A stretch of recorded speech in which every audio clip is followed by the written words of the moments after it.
नमस्कार दोस्तों, मैं पूजा आपकी दोस्ती पर टीवी शक्ति चैनल में आप सभी का स्वागत करती हूँ।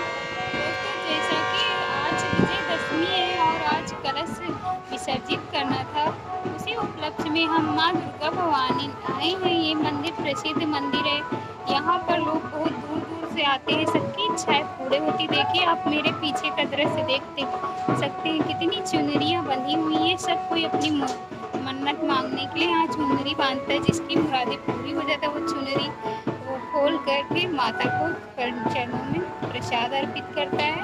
तो हम उसी उपलक्ष्य में आज आए थे कलश विसर्जित करने। तो यहाँ सारी सुविधाएं और घाट भी बना हुआ है। तो आइए हम पूरा आपको दृश्य दिखाते हैं। माता दुर्गा भवानी का अत्यंत प्यारा भवन बना हुआ है और अत्यंत अच्छी सुविधा भी है। तो आइए बने रहिए मेरे वीडियो में। हम आपको माता के दर्शन कराते हैं और आपको घर बैठे ही पूरे दर्शन कराते हैं।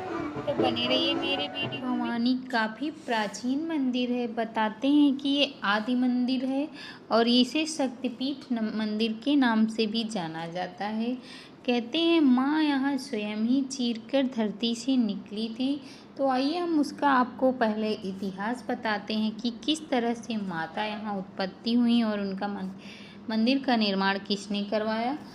तो जैसा कि नवरात्र दिनों में यहाँ माँ के भक्त के लिए जन सैलाब उमड़ पड़ता है। हर सोमवार को यहाँ मेले के शक्ल में माँ की भीड़ के लिए दर्शन बहुत लोग आते हैं।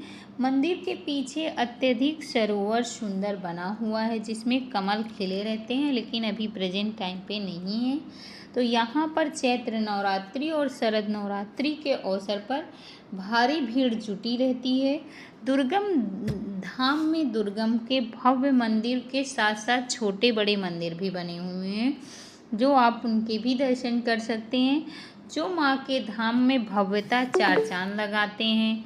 तो इस प्रकार से इस मंदिर की स्थापना 200 वर्ष पहले अमेठी घराने के राजघराने द्वारा कराई गई थी। बताया जाता है कि अमेठी के राजा अपनी सीमाओं को देखने निकले थे और बताते हैं कि उनका पड़ाव भव्य शाहपुर गांव के पास जंगल में जाकर रुका था। इस बीच एक पत्थर उनके मूर्ति स्वयं उनको एक पत्थर दिखाई दिया, जमीन चीरकर बाहर आ गया था। ये देखकर महाराज भगवान बख्श सिंह, उनका नाम भगवान बख्श सिंह था, सहित उनके सैनिकों और उनके मंत्रियों को आश्चर्यचकित हुआ वो देखकर। धार्मिक भावना में विश्वास रखने वाले अमेठी नरेश ने अपने राजा के दक्षिण पश्चिम सीमा में माँ दुर्गा का नाम पर दुर्गन धाम की स्थापना करवा दी। धीरे धीरे यहाँ आश्रम भक्त के पवित्र स्थल पर भी बन गया।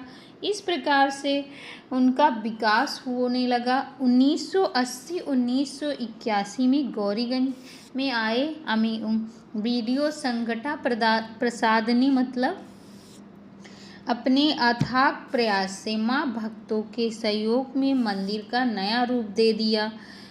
आज मंदिर का महत्व देखते हैं पर्यटक विभिन्न से विकास और मंदिर में भव्यता के नए कार्य दिख रहे हैं।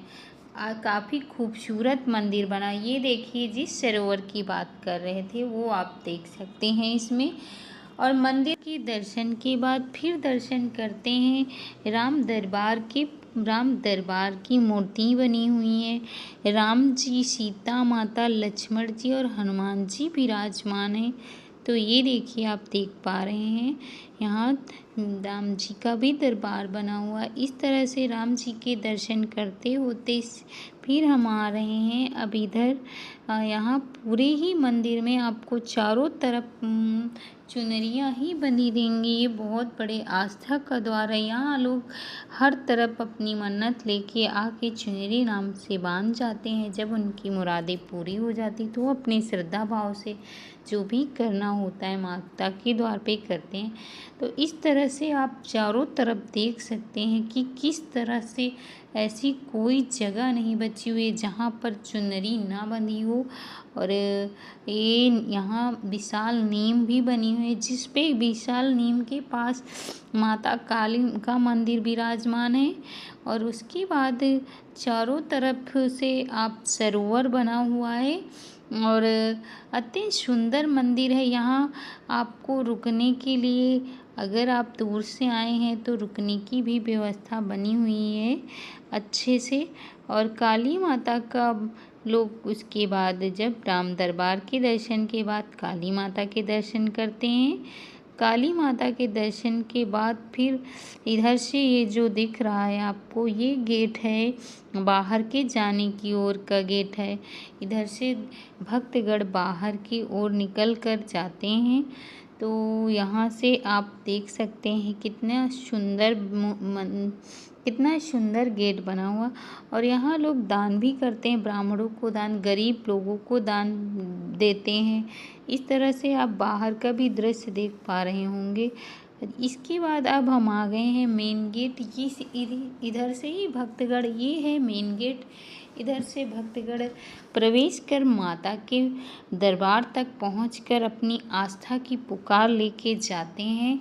भक्तों की पुकार सुन माता भी अपने भक्तों के इंतजार में रहती हैं। इस प्रकार से यहाँ अत्यंत, इसके बाद हमने भी दान किया, सबको पैसे दिए, क्योंकि हमारा भी 9 दिन का व्रत चल रहा था। हम भी श्रद्धा भाव से रहते हैं, हमें भी अच्छा लगता है दान पुण्य करना और भक्ति में लीन रहना हमें भी पसंद है। इस प्रकार से हमने भी वहाँ जाके पूजा किया और माता के दर्शन, काली माता के दर्शन किए। उसके बाद सबके दर्शन करने के बाद हमने सबको दान किया। और इस प्रकार से फिर अब हम आ गए हैं।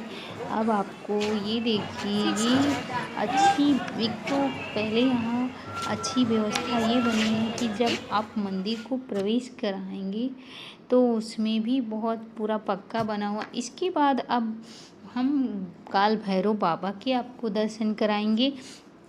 कहते हैं माता के कहीं भी दर्शन करने के, अगर काल भैरव बाबा के दर्शन नहीं किया जाए तो अधूरा माना जाता है। ये मूर्ति माता की दर्शाई गई है, काल भैरव बाबा की। जब माता 9 गर्भ गुफा में प्रवेश कर उसके बाद भैरव से युद्ध करने के बाद उसका गला काट दी थी, उसी प्रकार से वही दृश्य यहाँ दर्शाया गया है। काल भैरव की मूर्ति का सिर बनाया गया है और इनकी दर्शन करने मात्र पूजा अधूरी, दर्शन अधूरे रहते। इस प्रकार से अब हम आ गए हैं, आपको दिखा रहे हैं। यहाँ अच्छी खासी मार्केटिंग भी लगी हुई है, अच्छा खासा मेला लगा हुआ है। आपको यहाँ हर प्रकार की ज़रूरत की सामानें आप देख पा रहे हैं किस तरह से हर व्यवस्था उपलब्ध है। और इसके बाद ये अब हम आ गए हैं शिवालय।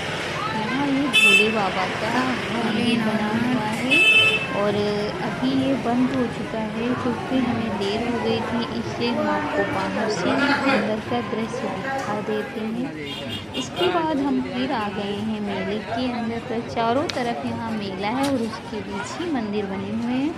और यहाँ आपको 10 रुपए के हर माल भी मिल जाएगा। इस तरह की चीज़ें, वस्तुएं खरीद सकती। चूड़ी तो आपको लाजवाब मिलेंगी, देख सकते हैं आप कितनी खूबसूरत चूड़ियाँ बिक रही हैं।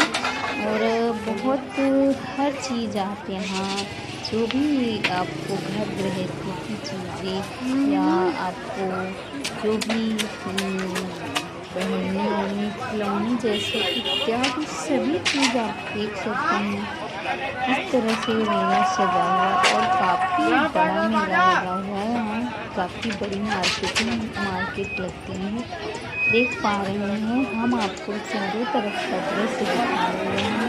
ये देखिए सारे बाहर का दृश्य दिखा रहे, जहाँ मंदिर को जब प्रवेश करते हैं प्रसाद मिल जाएगा, आपको हर तरह की सुविधा मिल जाएगी। और सारी सुविधाएं जैसा कि आप देख पा रहे हैं, यहाँ पक्का भी फर्श बना हुआ है। यही सबसे अच्छा व्यवस्था है कि माता के दरबार तक जाने के लिए अच्छी व्यवस्था बनी हुई है। यहाँ पूरा पक्का से जाकर आपको चलते। और इधर ये देखिए सब्जी मार्केट भी बनी हुई है सारा, और सब कुछ आपको मिल जाएगा। कहीं जाने की ज़रूरत नहीं पड़ेगी, जो आपको ज़रूरत की सामान है। उसके बाद उधर का मेला को छोड़कर इधर देखिए एक मार्केट बनी हुई है। इधर भी आपको सारी सुविधाएं, मतलब काफ़ी बड़े पैमाने में मेला लगाता है। ऐसा छोटा मोटा मेला नहीं है। देखिए आप ज़रूरत की सामान बेलन वगैरह सब कुछ, फर्श और सब कुछ मतलब जो भी आप लेना चाहें आपको सब कुछ सारी व्यवस्था मिल जाएगी। इसीलिए हमने बना दिया कि आप लोग भी देखें और वहाँ जाने के लिए उत्सुकता बढ़े और जाके माता के दर्शन करें और मेले के मजे लें। इस प्रकार से इसलिए हमने आपको ये देखिए काफ़ी पैमाने में आपको मेले का बड़ा बना हुआ है। चारों तरफ से यहाँ आपको मेले ही नजर आएगा। अंदर प्रवेश करते ही आप चारों तरफ यहाँ भी देखेंगे आप मेला। और इसके बाद ये देखिए ये बाहर का दृश्य। इसके बाद अब मंदिर के हम बाहर आ गए हैं। ये देखिए माता के भवन के बाहर यहाँ जो लोगों की इच्छाएं पूरे हो जाती हैं वो माता के दरबार पे भंडारा करते हैं। तो जो भक्त यहाँ सच्चे मन से माता के पास मुरादें लेके आता है उसकी सभी प्रकार से मनोकामनाएं माता पूरी करती हैं। तो इसके बाद अब हम आए हैं रेस्टोरेंट, क्योंकि मेरा भी पूरा नवरात्र व्रत था और मेरे हस्बैंड भी पूरे व्रत थे। तो इस प्रकार से हम दोनों नवरात्र पूरे व्रत थे।